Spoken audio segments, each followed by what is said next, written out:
o'clock somewhere. It's 5 o'clock here all the time, in one hallway at least. Give you a little bit of history before I go on with this. This is mainly about renovation and what the apartments look like. Good news, bad news. Good news is there are 39 apartments here, 29 in this building, 10 across the street. And there's only one open. 38 of them are occupied right now, so there's only one unit we can show you today. That's the bad news, only one. But I have pictures, a lot of them here that you're going to see in just a minute, okay? But before we get into that, Founders Day, so a little bit of history and significance of this piece of property.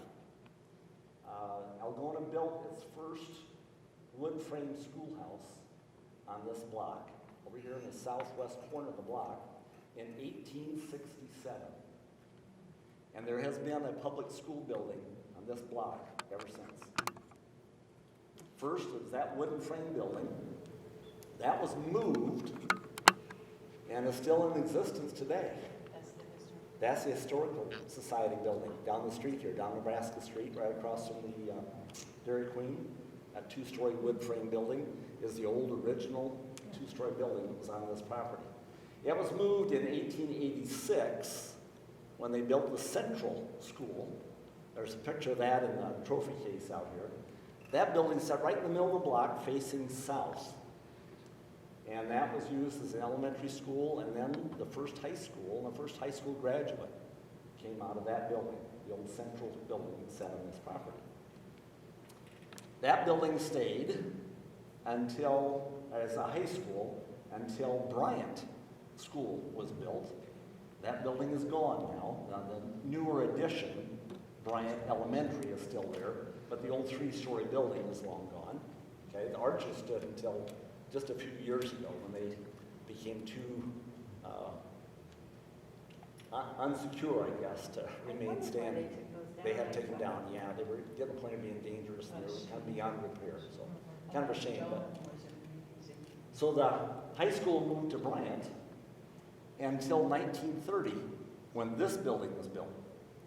And this was the new Algona High School in 1930. First class moved in here in the fall of 31, first graduating class in 1932, then spring of 32.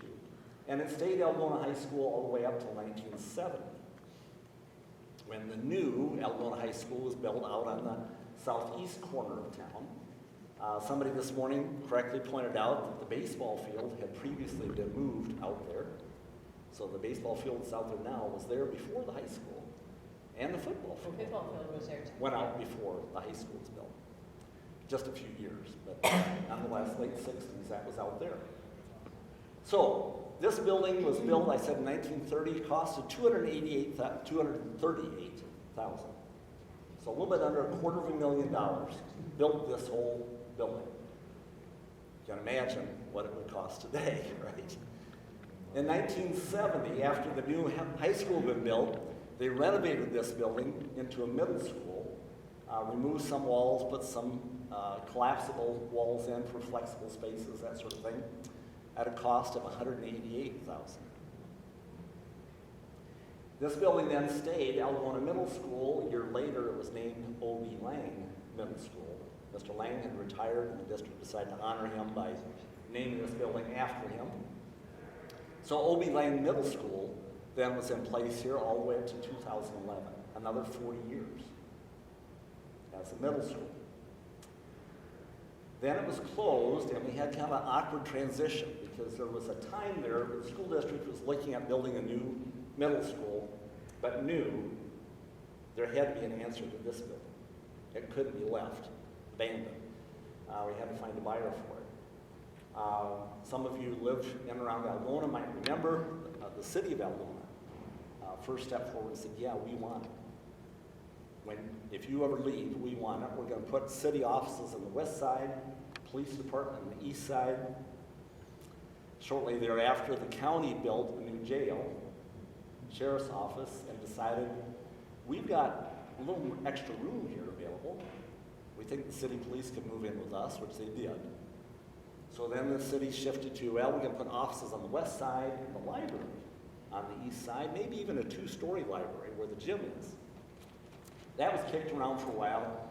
Parking was seen as being a drawback around this building. Some people liked the idea of a two-story library, others didn't. And of course that didn't happen. And the city said, never mind. Awkward timing because the school district had already committed to construction of a new building and suddenly had no buyer for this building. But shortly thereafter, Don Tietz, I think was the connection, found Sean Fouch in Kansas City working with his brother, and they were in the business of finding old school buildings and remodeling them into apartments. Their criteria was to find, obviously, a building was in good condition, sound, structurally, and then also had some historic significance to it, because they like to apply for historic grant money to help fund the project. So they bought this building with the agreement to leave the auditorium and the gym for community use, which it is, yeah, rentable. And they set out to remodeling this into, as I said, 39 apartments, 29 here, 10 across the street, at a cost of a little over $3 million. So we built it for under $250,000, remodeled it at one point for about $200,000, and then put $3 million into remodeling it into apartments. Now let's see.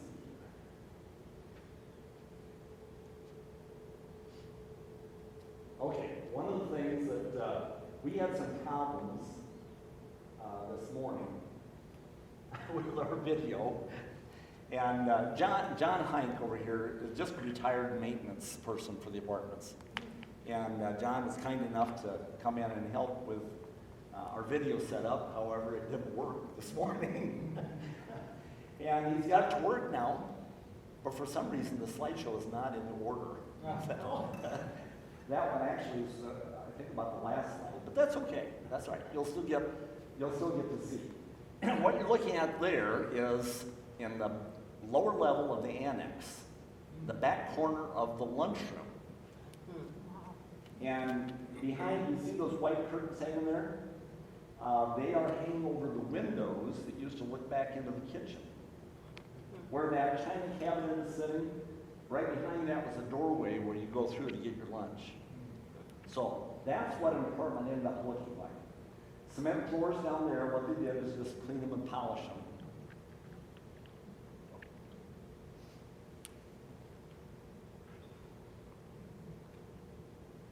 There it is before. Right? That's that same corner. That's that same corner before they started removing. This is a girls' restroom down in the lunchroom area. They're knocking out the walls there. Here's the band room after the risers have been taken out, and the left wall there has been taken out, opening back into the shop area. Here's the back side of the annex with the old ramp. It was used for FFA and shop. That was removed, that we might see in the next. Nope. All right, now we're going to the office. Okay. All right. This is the interior of the office. Now, one of the things that they aim to do, and I think did a nice job of, those of you who went to school here or had kids here, when you walk in the front doors, it looks pretty much like it always did. The entrance to the office, oh, I did shot it over there, sorry. What's going on with that? Can you get it now? Yeah, I think I did. Nope, I didn't. They just not to stop me. Oh, I got it. There we got it. Okay, so part of the idea was the main hallway, the gym, and the auditorium are left for public use. So the idea was for that to look like it always did. So the middle hallway, the globe lights down the hallway, the office door is still there, but it's not operational. There's a solid wall behind it because that is an apartment. We went by the picture, one of the pictures in that office apartment. They left items that would make it look like a school. So the safe is still in that apartment. The mailboxes are still in that apartment. The old bench underneath the windows, if you're waiting to see an administrator, is still there. So there are a lot of things that remind you that this was a school. This is, anybody recognize it? That's down in the boys' locker room, okay? So there are apartments on the lower level as well. Both locker rooms were remodeled into apartments. On the floor there's all the, well, it's like shower units and stalls, these little platforms, what the lockers used to sit on. You're going to see another picture here pretty soon that will show you what they look like now, I think. Now this is upstairs on the northeast side, taking out some of the supposed to be collapsible walls when they remodeled into a middle school. This is the library upstairs on the west side after they had taken the false ceiling down. Now we're back on the east side, and I might try to stop it. Unknown caller. There, we're back to the locker room there. That last picture was up here in the northeast side, and there were bathrooms upstairs on either side of the stairwell. On the north side was the girls' bathroom. That one was taken out and made part of those apartments on this upstairs northeast wing. And I mention that only because that's the only bathroom that was completely removed, and it ended up being a pretty significant undertaking. They spent days and days and days trying to remove the partitions in that girl's bathroom, because each partition in that old original structure was angle iron frames welded back into the sub-frame in the wall, lined with mesh, wire mesh, and filled with concrete. Those partitions were not going to move. Matter of fact, they could have been storm shelters, I suppose, if we used them that way. This is back down in the locker room. This is a view from the girls' locker room now, where they're starting to knock out the wall between the girls' showers and the boys' showers. That wall is removed. There are two apartments down there. There you go. Back upstairs, this is the old library. After they removed the ceiling, kind of cleaned it up a little bit, there's 3 apartments in that space now. Here we're back now looking at the office from what was Walt Reevesman's room, science room in the south end, looking straight through the office with the walls gone there. The last performance on the stage was this young man who had Elvis impersonation. He was very good. Part of the community concert series that stayed active in here because this building closed in 11. The new Performing Arts Center wasn't completed until 16, opened in 17. So that intervening time when this building was under renovation, this was still home to high school plays, community concert events. It was really kind of hectic at that time trying to keep it semi-clean so people could get in here and watch events. And I didn't get in there. There's the mailboxes back in the office. We're just getting old with it, I think. And the bench in the foreground. There's a view of the locker rooms. New windows, all steel frame walls. Out in the hallway, outside the office, all the doors lined up and all the plumbing. They dropped all the ceilings in the hallway to hide all the new work. There's that office door as you come in. Looks just like it always did. We left our signs there, matter of fact. And unique 30s lighting fixtures there.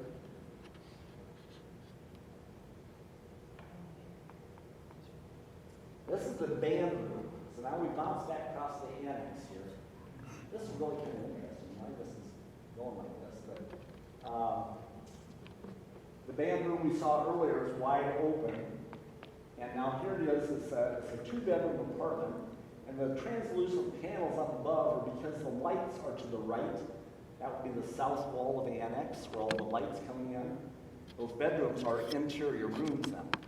So they put translucent walls up above so natural light will filter through into those rooms. Like I said, this is a 2-bedroom, could actually be called a 3-bedroom apartment. It has its own laundry, has a master bath. This is one of the larger units.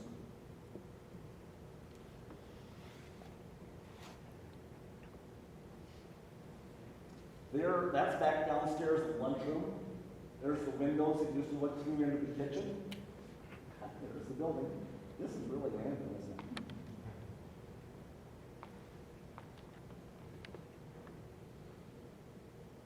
Off the end of the science rooms are those little bay windows that look out into McGregor. This goes from the bedroom back into that little bay area, coffee nook or whatever.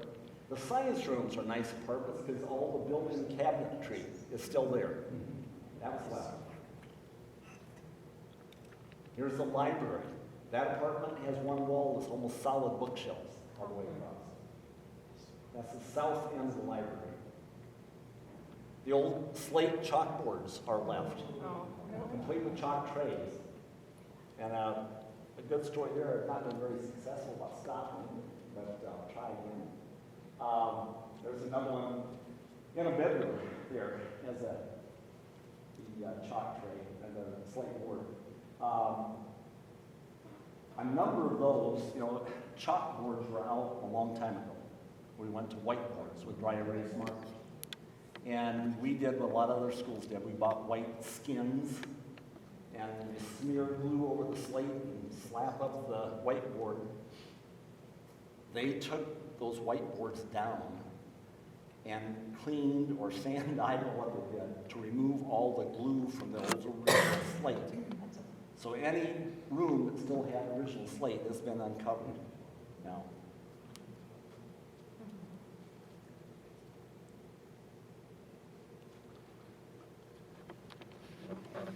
Look at that. So the dumpster sitting out front. That was built in 1952. Here's back in the alley, the old shop entrance. They removed the ramp, but that was a solid paneling there, designed to mimic the door, the old garage door look.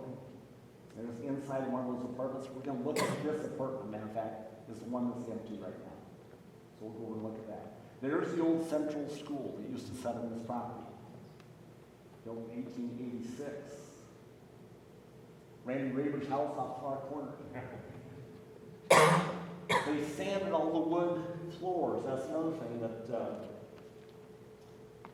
certainly took a lot of time, a lot of money, but they uncovered all the slate blackboards, but also nearly every room in this building was carpeted, but had hardwood floors underneath, carpet glue carpet. They ripped all the old carpet off, of course, and sanded all those floors and refinished all the hardwood floors. So hardwood floors are very nice in this building. Another area that is an apartment, that's the boiler room. Two old locomotive-sized boilers used to set in there. The two double doors in the back there are the coal room, when they used to be coal-fired. Where is that now? Is that out there? Yeah, you go out to this door and then down the steps. So it's down here. And of course it has high windows in that apartment. But put a new floor in here, and the coal room back here is a bedroom. The old original frames, you can kind of see the dark frame around the doorway there, are metal frames with slats in them, because planks used to slide in there to hold back the coal. They could be pulled out one by one as the level of the coal went down to shovel it out. So they're left there. New doorway, or new doors rather, but the frame is still there. There's an inside of the apartment just after it's been framed up and primer sprayed. Look at the gym, we're in there. I heard somebody talking about the matters not whether one of us, but how to play the game. I don't know what happened to that, but it's been gone since before I was here. This is the new wall between the office and the apartment immediately to the south, just to show you how heavily insulated it is. The old playground on the east side became the parking lot for the building. There's another view of the boiler room, steps leading up out of that apartment. So you have a sunken living room, sunken everything, I guess. So where's the egress on those basement apartments? Those high windows, They're low enough to be, yeah. Well, and part of that, let me stop here. There we go. Part of that, and John, maybe you can tell me, because this is a question I've been asked before, particularly over in the annex. In the lower level annex, all you got is those little hopper windows. But the whole building, both buildings, are completely sprinkled. So they have sprinklers run all the way through. And that changed some of the requirements, right? For egress? To my knowledge, yes. Yeah. That you couldn't change it because of historical. Yeah. There were so many guidelines that now you can't do that because that changed the. One of the things is garages. To me, that's a drawback, although I understand that only 40% of American homes have garages. Okay. In Iowa, I like to have one, but there are no garages here. They couldn't build any garages because, again, it would take away from the building. It'd hide part of the building in view. So they had a lot of restrictions that way. This room was, in the middle school days, it was Suzanne Taylor's classroom. It was right over here on the east side, the first one north of the principal's office. Whatever it was in your day, I think at one time it was a business room. The windows there looking into the next classroom, now the next apartment. So again, the windows are left, but they're covered up on the far side. Slate chalkboard there. Good look at the hardwood floors after they're cleaned up.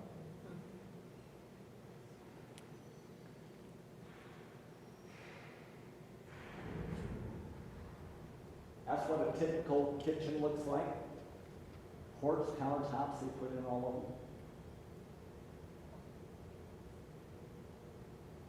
them. This is a double sink bathroom. Not all of them have double sinks, but this one does. It's upstairs in the middle of the old library. I think that apartment is. Another look at the kitchen in the south end of the library. The old colored glass window looking out in the hallway. This one is an interesting one. Over in the annex. Any of you that were in the shop or FFA, okay? In the back of the shop is a welding booth, and then there's a storage room off the side of that, and it had an old wrought iron ladder or steps that went up to a storage area, okay? All right, in the top part of the annex, there are 5 apartments. There's the old band room, basically. There's the vocal room. There's the northwest corner of the shop. And the back of the shop, that's 4. And then there's one in the middle. That one in the middle had no windows to the outside, except that where that old ladder was, goes up to kind of a mezzanine. If you look at the picture there to the right, up there, you can see posts and there's cables there. There's a large living area or family room up there. In that storage area, they put new windows all the way around the south side. They were covered up for years. So there's natural light, and they did put a permanent wall in there, and they put those cables in, so the natural light from the second floor streams all the way down through into the kitchen here at the far end, and then living space where we are. That would be, again, showing the industrial type. You know, it's open ceiling, the old style light fixtures, like that are new, but old style. This is up on the art room, the old art room up here, kind of odd shaped little area, nice little indentation for a television though. This is in the art room as well, kind of a unique thing. The art room is up second floor on the north end. This apartment is on that west side. And I don't know if you remember this, but on the east end of that room, look at the floor there, there's a step up onto a wooden stage, and step up about 8 inches probably. That's because the original design of this building in 1930, that was the vocal music room. And there was a little stage. If you look at the picture, up you see the edge of the stage opening there. Okay, so there were performances put up, recitals put on up there on the second floor. Then it became an art room for many years. Now it's an apartment, a 2-bedroom apartment, and these apartments, or these bedrooms rather, have 2 levels in them. Part of it's up there on the old stage, and then it steps down, and the rest of that. So, like I said, if you have that apartment, you want to make sure you're awake. That's that stuff. Okay. Anybody recognize that piece of furniture there? This is the same apartment, by the way. It's up in the art room now. That wooden piece in the foreground is the old counter out of the office. That's what I was gonna say, I recognize that, I was gonna, office, right, I see it on my. Look real close, you see the mail slots over there on the far right side, okay? So that would be an example of a piece that they didn't get rid of, but it wasn't practical to keep it where it was, with the living space. So they took it out, moved it up here, and it makes a nice island in that. Is that apartment. curved, Greg?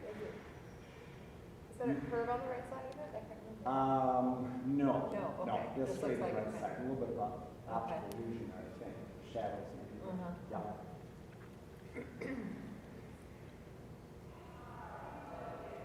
There's the other bedroom in that apartment with the round window you can see from Nebraska Street out here. There's the apartment with the garage door. Again, they put that in so it looks like a garage door, but it's not. It's a solid panel. Then the industrial ceilings. That's a typical bedroom. Bedrooms are, I think, all carpeted. Nice closet space. One of the science rooms here, the building, old building cabinets to the left, going back to a bedroom.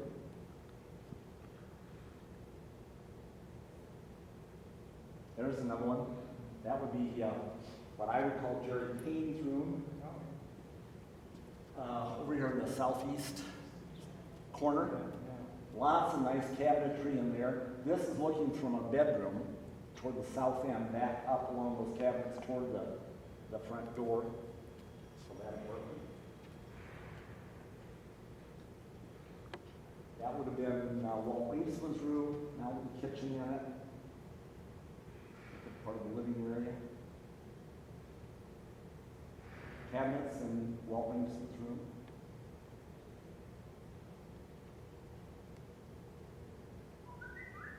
Leading back to the little coffee nook or whatever there. Main windows looking out on McGregor. Again, a typical kitchen.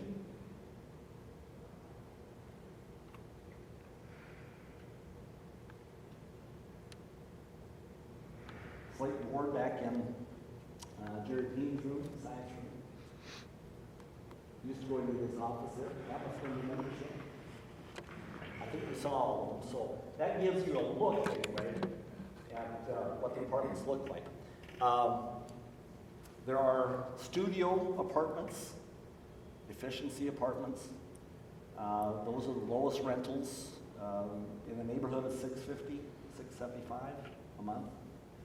There are 1-bedrooms. Most of them are 2 bedrooms, and there are 3-bedroom apartments. The highest rental, what did we say, like 14? 1,500, okay? I mentioned groups before. I know that was one of the concerns when the Fauch brothers bought it. I think a lot of people in the area were concerned that, oh, this is going to end up being low rent, subsidized, people aren't going to care, and it's going to get run down, da da da da. It's not, in my view, it's not inexpensive to live here. It's market rate. Now, most of your utilities are included in your rent. So if you weigh all that out, there is a surcharge that they added a couple years ago, probably, that goes by square footage. But otherwise, you don't pay an electric bill, a heating bill, a water bill, a sewer bill, you know. So that, you count that in, and it's really not that bad, probably. Are there any covenants for age or anything here? So it could be families, could be. Yeah, it could be, and we've had, and maybe John can speak to that a little bit, but we've had families in here. Most, I would say, are younger, singles, couples. We did have, up until just a couple of years ago, a lady right near 90 that lived in the building. John, do you have any idea about the number of pets? I would, Probably a dozen cats, and maybe 6 or 7 dogs yeah. of various sizes. So it's always been advertised as being pet friendly, and so there are a lot of pets that live here as well. The gym is accessible to residents here, which I have said, you know, as a young man, that would have been heaven to me. You could be in your apartment, just rent down the hall and have a gym available. But it is rented out. The city rents it out for adult volleyball. The school rents it for basketball practice, typically. They send one of the teams over here. This space is not used near as much, obviously, as it used to be with the new Wilcox Center, but it's rented every year. We have a music dance recital rather here. Michelle Clegg has her dance recital in here. We've got a community theater group that's just trying to get reinvigorated. They're setting up for a performance in the next week in here. I think Show Tunes or something like that. They're doing kind of trying to generate a little more excitement for it, you know, so. Now, are there apartments where the balcony used to be in the gym? Yes. That's apartments behind that wall? Yes. And I don't think I told this group that story. Forgive me, because I don't remember what I said this morning, what I said this time, but I think maybe that's one of the slides I didn't see here. We might have missed that one, but the old gym balcony, if you drive by on McGregor and look up, there's these huge arch top windows. When Fauch Brothers came in here, the school had put solid panels in there and little hopper windows toward the bottom for ventilation. And they were all in bad shape. They had to be removed and replaced. Because they got historic grant money, the only thing they could do was put back in what was originally there. That was probably the biggest challenge I remember them having in this renovation. It took a long time to find a company that would make them. Finally found a company in California that made those windows. I can't tell you the exact price, but I know they were several $1,000s each. And, but it's really beautiful at night. Those apartments, there's 2 efficiency apartments up there. So small apartments, and they've got these 15-foot windows in them, just flooded with daylight. But it really gives you the look of what this building would have looked like in the 30s, 40s, 50s, 60s when there's a basketball game on, because those things are lit up, you know, and it's really nice. They did plan on doing the same thing on the west side, the front of the building, because the library area also had the arch top windows. And the school, well, 50 years ago at least, maybe more than that, put new windows in the bottom part and then a solid panel above. And because these windows were so expensive, Fauch's proposed taking the solid panel out and just putting a solid panel of glass, arched glass back in there, so it would mimic the old ones, and they were turned down. The Park Service controls historic grant funding, which I never knew, but they appealed to the Park Service and they were turned down. They said, no, if you're gonna take those panels out, you've gotta put the full window back in, full original window. And the cost was just a little bit too much, so they left the windows as they are. We saw the locker rooms, the girls' and boys' locker rooms, our apartments. Those were solid panels. So again, when the panels taken out to get light in those apartments, they had to put original light windows back in. So they're the, I don't know what they are, 12-pane windows or whatever, that went back in those spaces. So, anybody else questions at all? Feel free to ask anything. We're good on time here right now. The plan with these tours has been to start you out here, and like I said, good news, bad news. The good news is that there's only one apartment available for rent. Bad news is we have only one we can show you then. but we'll go over and look at that so you can kind of get a feel. In general, the apartments in the annex are bigger, but in my mind, maybe don't have the same character. I mean, the buildings don't, you know. And so you don't see the slate, you don't see the heavy woodwork or anything like that over there. But they're unique apartments. They're, I think, what's referred to as a loft style apartment, industrial style over there. It's the open ceilings, this is drop lighting and stuff like that, you know, so you'll see that when we get over there. Anyway, when we're done here, which we should be probably another 10 minutes or so, anybody that's interested in going to the Performing Arts Center, Adam Orban is the new manager of the Performing Arts Center, and he'll meet you there, give you about a half-hour tour of the PAC, which if you haven't seen it, I'd recommend going over there. This community is, I've been here over 30 years now, but it never ceases to amaze me, the things that get done here. A beautiful facility. And then I will be back over there, and even though I retired 9 years ago, I still have keys. They gave me keys anyway. So then I will give you a little tour of Algona High. So anybody that went to school out there, I'll have keys. You can open whatever you want to see and show you some of the changes that happened there. And then the middle school, probably, you know, it depends on what you want to do, but half hour, an hour there probably as well. Anything, John, you can think of that I left out here? We talked about seating in here when we walked in a little bit. When I first came, there was padded seating down here. It was gold in color and had metal frames in it. And there were a number of them that were broken. And so we decided, let's take those out and get some new chairs. But if you notice that the wood back, the camel back as they call it here, cast iron end plates. They don't match, but they're pretty close to fitting in with the original seating. That was our desire. We did take out a couple rows over here to accommodate high school musicals at the time, so there's a place for the band to be. And we took out one row of seating, old wooden seating back here, because it was pretty tight in here. So there's a little bit more room between the rows. The downstairs in this auditorium now seats about 440. Okay? The new auditorium you're going to see seats 890, I think. With the balcony, which is still up there, it's still open. With the balcony, this seats 700 and I think 715 is the right number.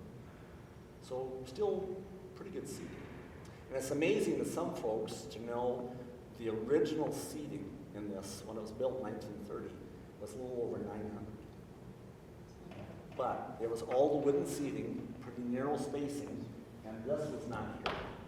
The original stage went straight across the opening. So the seating came all the way down here.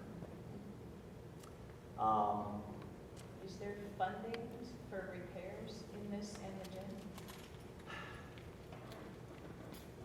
Well, you know, special funding, you know, historic funding is maybe what you're asking. I'm not sure about. If there is, I'm sure Fauci's would go after it. They are aware. What we have here is, of course, they redid the roof, and at some point, we had some moisture get in, and this building is so solid. The walls are, you know, like this thick, and once you get moisture in there, unfortunately, it takes years for it to come out. And so that has been cleaned up and painted, and now again you can see where moisture has been pushing out through. But hopefully at some point we'll get that cleaned off and painted again. Hopefully get the moisture stopped. I don't think we've had any leaks recently, have we? Oh, speaking of which, John, that reminded me, when we were over here in the master bath, there's water dripping from the vent. So I assume air conditioning, maybe?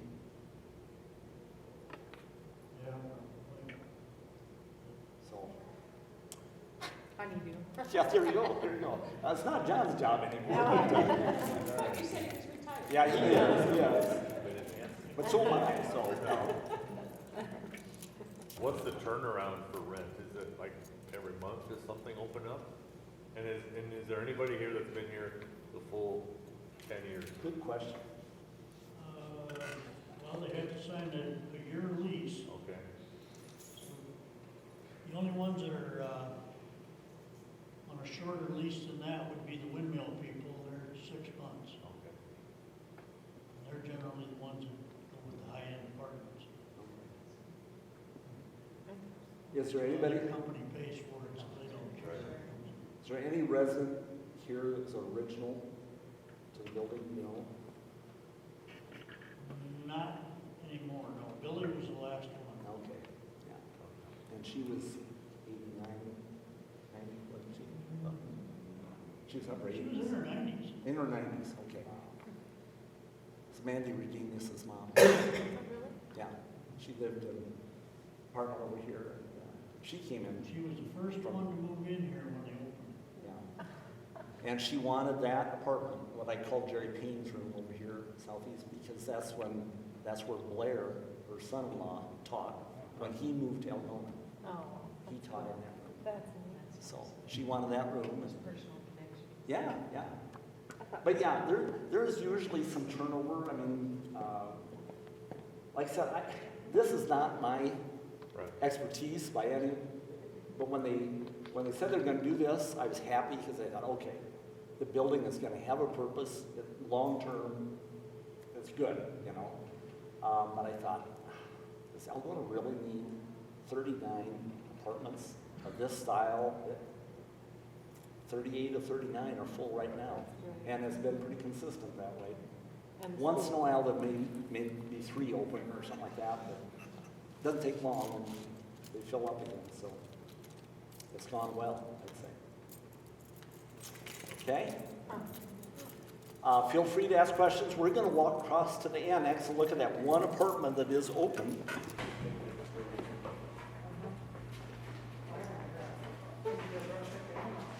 So this would be the northwest corner of the shop. This one is a 2-bedroom apartment. There's the translucent panels we were talking about earlier. This one is a master, so it has a bathroom off the end. And then there's also a bathroom right there. So this has 2 bathrooms in it. Wow. I know it, that's what I'm saying, it's just weird. And then the kitchen is around the corner there. So they really did leave the integrity of this school. Yes.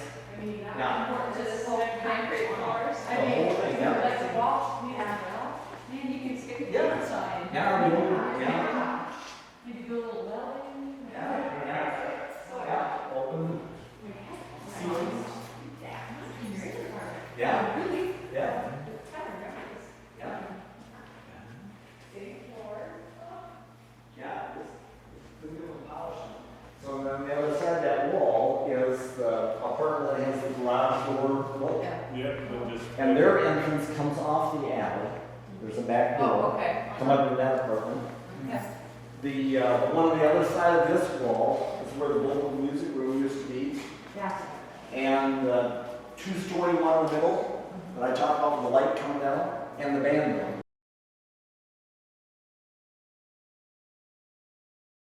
And I'm also communications coordinator for the district. I'm actually just starting my role as PAC manager here. I literally started last Tuesday officially, but I'm not a stranger to to the facility. I've actually been a vocal music director for 18 years and was choir director here for the past 4 years. And so I've been in a lot of auditoriums and performed a lot and such. So this is just kind of a new transfer for me. I have 4 kids at home, so just trying a little different schedule and such. So, of course, how many of you have not been here at all yet? Most of you? All right. Here's obviously our lobby. When we mentioned restrooms and stuff, over here is a plaque that you can have a look at first. This is, you can come on around and take a look. It opened on January 27th, 2017. And part of that opening was a performance from both Algona Public and Bishop Garrigan High School bands and choirs. And they had a combined performance that day, and the pieces of music on either side of the program were commissioned specifically for the opening of this facility. And so it was a really neat event. I wasn't here at this point, but I have colleagues, and I actually taught some of the students, that those names are all students who had performed that evening. And so a really neat event for them, and has been used a lot since the opening. And it couldn't have been opened. Over here you can see a picture of Ed and Betty Wilcox. If you aren't familiar with the Wilcox family, they were owners of the John Deere dealership here in town after Ernie Williams passed. And Ed did very well at the John Deere dealership, and he wanted to give back to the community and to the performing arts, and so he donated $5 million to the building of this facility. And so truly this wouldn't exist without Ed and Betty Wilcox. And Ed is still comes to events. Betty just passed away in the past year. And also big donations from the Kemna family, and as well as some of the other institutions in town. Some of the other figures are in your flyer that you can look at on your own. We also had community that helped donate, and the school district put in money for it as well. So a lot of finance went into it, but it really was a community effort. But certainly without Ed and Betty, we probably would still be trying to raise the funds for a over $5 million facility.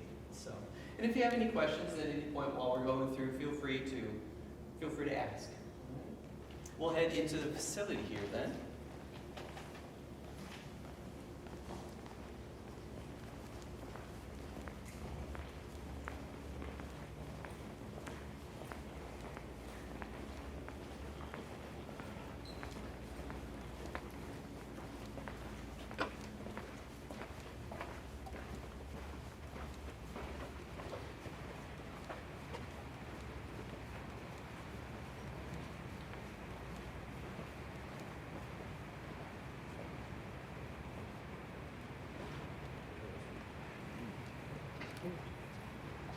How many do you see? 863 seats. So this is our facility. You can keep on coming in. As just mentioned, 863 seats in here. And if you look on them, each one's got a little tag because every chair was a donation from the community. Individuals, churches, organizations. And as I understand it, this sold out like real quick. You know, we had people calling in saying, we'd like to donate, and they're like, they're all spoken for. And so it was a wonderful thing. There wasn't much trying to beg for more. So much was donated to help build this facility, and it really was a community effort in terms of the design too. As I said, I've been in the arts my whole life and been in a lot of auditoriums, and I really do believe that this one has been as well thought out as any of them, because it wasn't just an architect and an administrator saying we want this.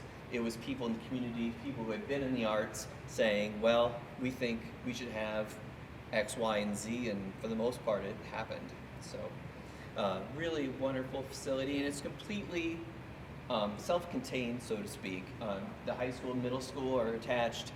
We can have events in here, and really over there you would never know that they're going on because it's all encapsulated.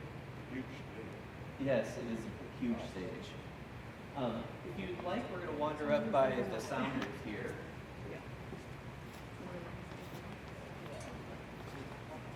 I know.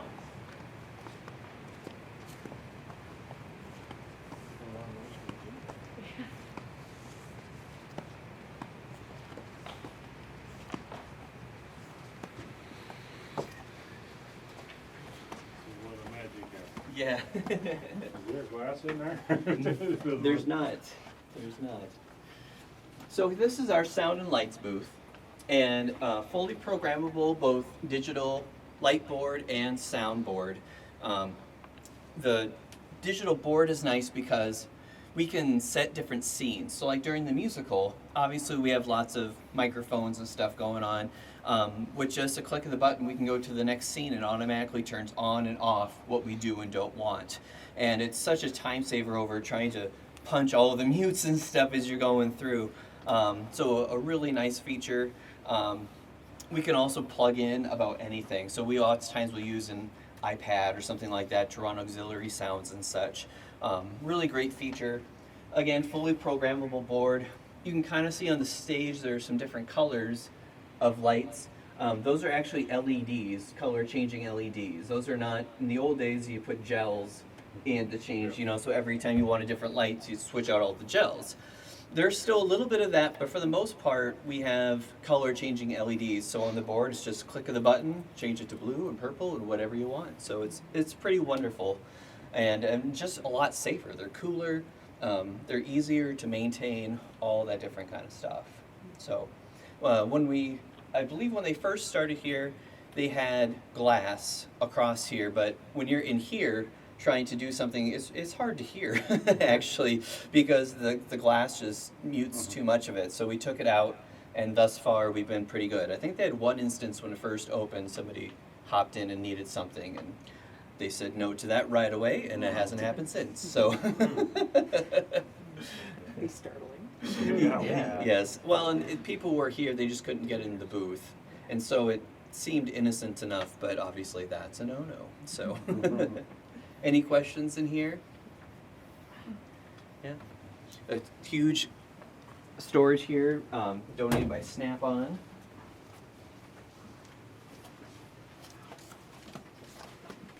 Yeah.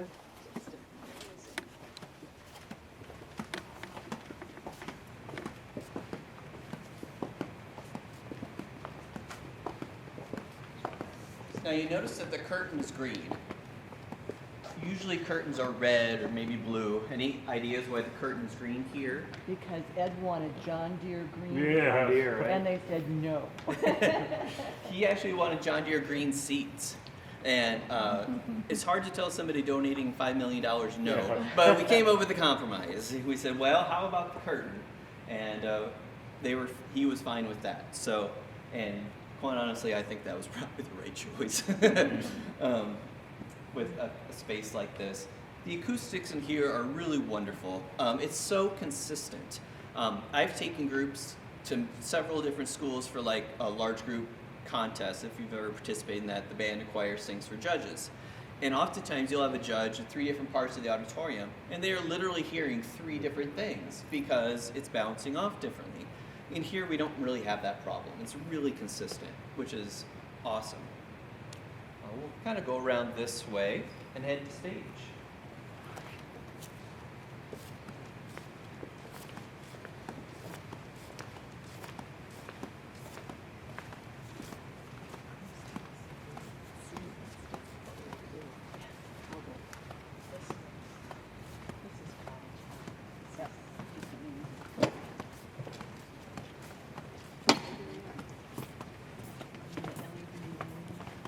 On either side, the side doors, that goes into some storage, some closets. Same thing here, and that goes into a connecting hallway. And so they really try to fit as much storage into the nooks and crannies. Any auditorium space is not a box, it's not necessarily square. And so there's lots of extra little spaces, and so they try to utilize those. Here you can see our LEDs. And again, you can change any of those to any color that you would want. So it's really very neat. And of course, in the middle of the stage here, we have our Steinway Class D piano. If you know anything about Steinway and their pianos, obviously they're top of the line, but the Class D is the kind of instrument they put in Carnegie Hall and some of the greatest performance venues in the world. And this was possible through the Haggard Too Good charitable trust that we have here in town, to the tune of $140,000. Yep, my house is about that. So we have special tuners who come in, special Steinway. This is not something that your uncle comes and tunes. You know, we really try hard to have it be as as well maintained as possible. You can see it's plugged in. Just gorgeous. Yes, it's not electric, that's a Chase dampening system, and so it regulates the humidity and everything like that. So just a phenomenal instrument that sometimes we're almost like we don't do it justice in a way, you know. The Kossuth County Concert Series actually has someone coming in who is a pianist this year, and as part of their series, so I'm excited to hear that and hear somebody really dig in. You know, when you're doing a middle school concert and everything's boom chicks, you don't feel like that you're doing what you need to with the piano. So it's just an incredible instrument. You should really play it too. What's that? You should play a I should play a tune? Well, I can Yes, play a few definitely. chords for you, so you can hear. It's a little out of tune, but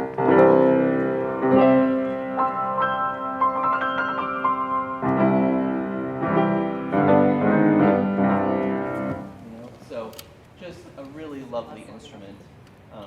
We use this for all of our choral performances, both high school and middle school, and elementary concerts when needed. The band has used it before when they need it for performances.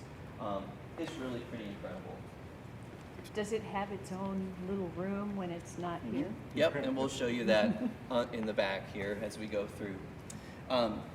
Scott Buchanan, who is one of the people who's very integral to this space and this facility, actually was able to go to New York. When you purchase a Steinway of this caliber, they offer to send you to New York, and they kind of wine and dine you, and or you're able to actually try out different ones and pick your specific one. And this is the one they chose. And he said it's just phenomenal. You wouldn't think there's that much of a difference, but there is in the different timbres of the instruments. And these are still very much handmade, hand molded around the wood, everything. You know, they're hand strung. The pins are all done by hand. It's just incredible. So he was able to be a part of that process, so which is very cool to know that this is not just the kind of instrument it is, but it's handpicked for us and for our organization. So pretty awesome. Good classmate, right? Yeah. Yeah. We have a full fly system. Over here you can see all the ropes and pulleys. What that means is that each one of those ropes is connected to one of these leg of lights or curtains or whatever the case might be.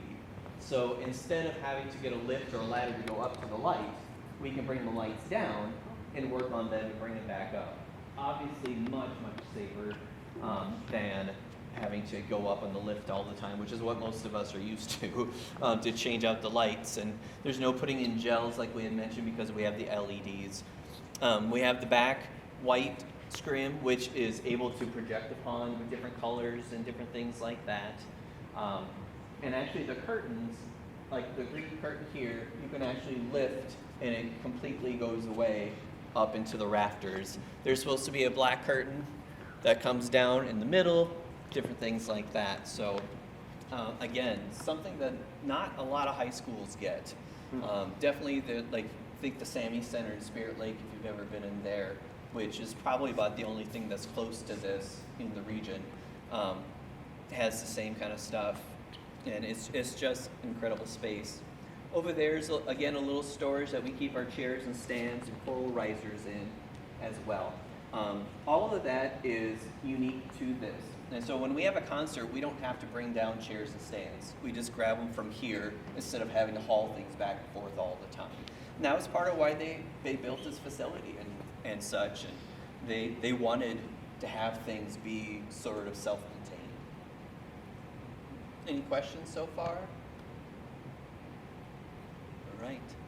We'll go through Do you here. have an orchestra pit, or if you have an orchestra in here for say, a play or something like that, where would they set up? Oh, well, our school musicals actually right now use an accompaniment track, and so we don't have that. The chairs we could do is take out a couple of rows and then create space there, or they would be up on stage. I've done musicals before with the pits actually in the back. You've got enough space. That's Yeah. But we actually haven't had that here because, like I said, that's kind of been the norm where we purchase accompaniment track. But I would like to try it. All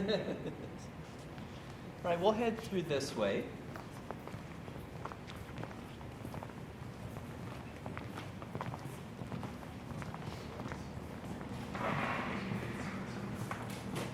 You had asked about the piano storage. You can keep coming up here a little bit. The light should come on here. This And is, this is humidity controlled in here? yes, this is our piano garage. And so this is where the instrument sits most of the time. We have some humidifiers and the temperature is controlled and then it gets plugged in. Remember, unplug the piano. Yes, that poor cord has been through some stuff. So when rolling it out here, and this was designed for that instrument, so it was sized. There's not a lot of wiggle room, but it fits right in to in and out of this space. So this is its house when not on stage. So pretty fantastic. Just need bumpers on the sides so you know. I wouldn't want to move $145,000 for this. Yeah. I think I'd ask Georgia Junior High kids to move it. No, they don't. No, typically we have some adults who take care of it. Over here is just another storage area. We have a lot of our sound in here. You can take a peek in it. Cords and cables and monitors and such. One of my jobs is going to be to reorganize a little bit and just create. It's already pretty organized, but just anytime we can make things and create more space, the better. So that's what this is for. I think we have, Raker's been a part of a lot of our shows. What do we have, like 20 some wireless mics? Is that what we usually put on stage? So at least 20 some wireless microphones. I think our board handles up to 32, but that gets pretty hairy when you're running that many at a time. But it is feasible and it is possible. So it's, again, a lot of forethought. We'll head this way. It's backstage.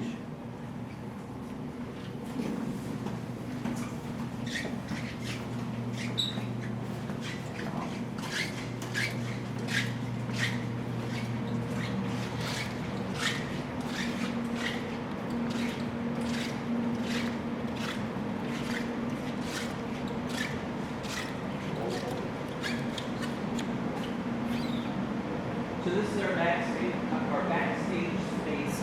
A little congested right now. Oh, excuse me.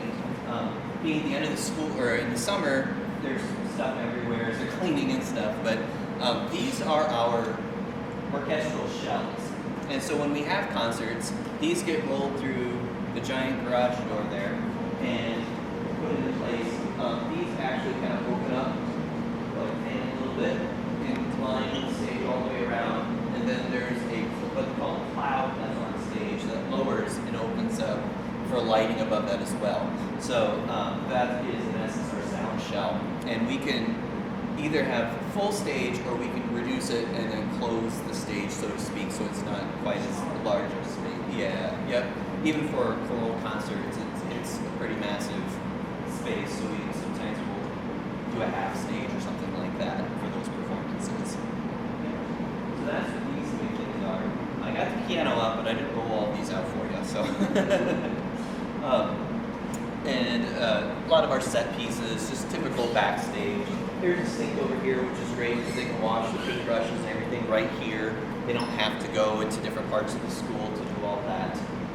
And then behind here, there's a staircase that goes up, and that's our loft for props, which is a pretty big space up there. A little harder with some of the bigger furniture pieces up and down, but for the most part, works pretty efficiently. This is our backstage. This goes outside to the back parking lot. There's a dock there. So when a group does come in, most of them have like trailers or like a U-Haul type thing. They can back right up, go straight out, right on the stage. It works really, really nice. And of course, chairs and stuff, that's all stuff that is getting pitched. We'll head around this way.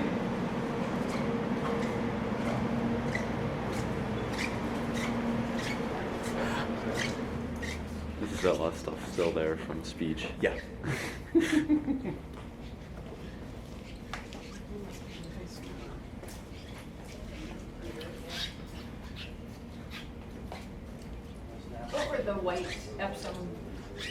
Those are machines in- projectors. Those are all projectors? Yeah, those were, I assume from,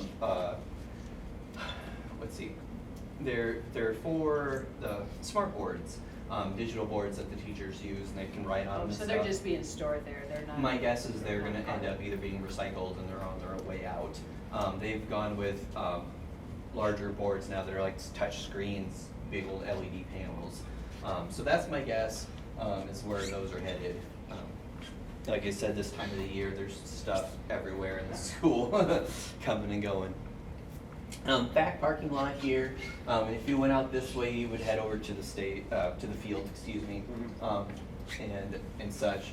Large storage building was part of the expansion and everything. And then this hallway connects you back around to the lobby again. And then, down this hallway, you're going into the high school and the middle school. We're gonna head through this way though first.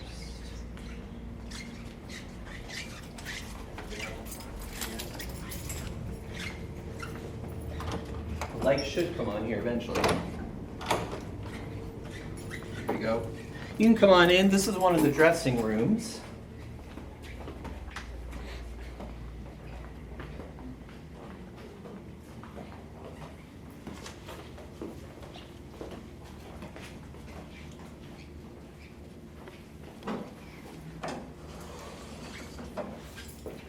So this is just the women's dressing room. The men's is next door and is identical in size and everything.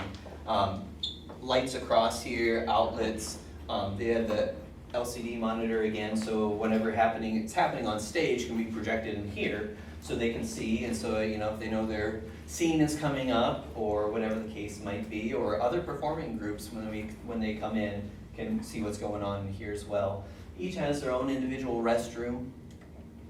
Here as well, and so plenty of space really. You need a pretty good sized cast before you're on top of each other in here. And this is where our students change when we have concerts as well, into concert uniform.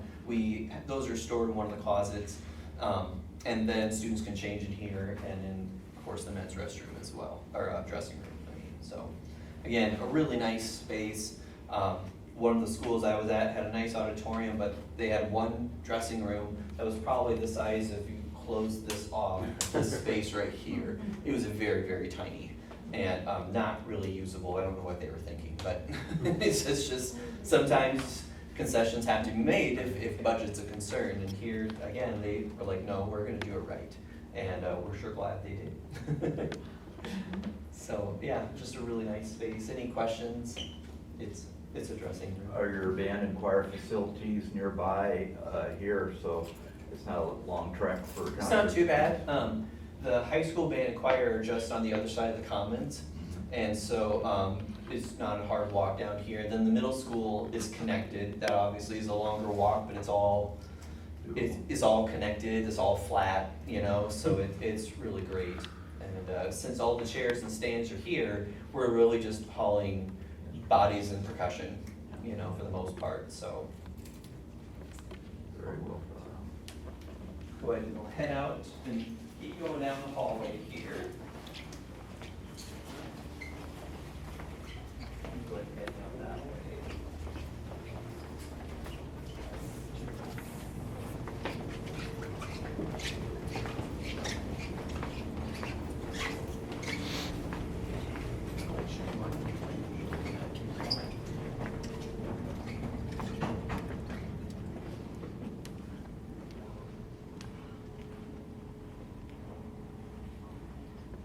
And this was kind of the last chunk of this facility. And this was and is the green room.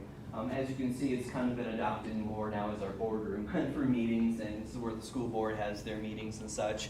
A typical green room, you would see more like couches and lounging and different things like that. But nonetheless, this does get used. The most recent performance for Kasuth County was an Elton John tribute band. And so they use the space to hang out in prior to performances, and we have a little kitchenette so we bring in meals and they can be served in here and everything. So it really, really works nice for that. Dressing rooms obviously are right there, and so it's all, as I said before, very self-enclosed. and just a really great facility. So, and then through here will be the high school commons, and Greg will pick you up and continue on with your tour. Do you guys have any questions? Any? Beautiful facility. I just got my tongue hanging out. How many of you performed in OB Lang in some way? Yeah, yeah. So, pretty significant improvement. And in that transition between, like, when the middle school was connected, I actually just was talking with Dave Rich about that, who was the band director at the time at the middle school, said when they first moved in here, his principal at the time said, well, we're still gonna do concerts at OB Lang. He says, no, we're not. You know, it's way too much work to haul everything, you know, over there. It's a lot different down the hallway, but this didn't exist yet. So they did concerts in the gym. The high school had been doing concerts in the gym for, I don't know, for a long time. And so when this opened, it was just such a wonderful improvement. So what year did this open? 2017. 17. Yep. So, and it's fully usable by Bishop Garrigan as well. You know, the intention of Ed was Algona Public, Bishop Garrigan, and the community. Thus far, Garrigan has not used it for a whole lot. They do come over for some assemblies and such at times. But again, it's like trying to go to OB Lang, you have to haul all your stuff, you know, and such. But they have come over. A couple years ago, we did a joint concert with the Barber Shoppers. And we performed, and they performed, and Bishop Garrigan's choir performed. And so they have come over and used it. But, you know, just like any of us, they want to keep themselves in their space too, so. That's is our, that the great? other half of our group. Sure. Yep.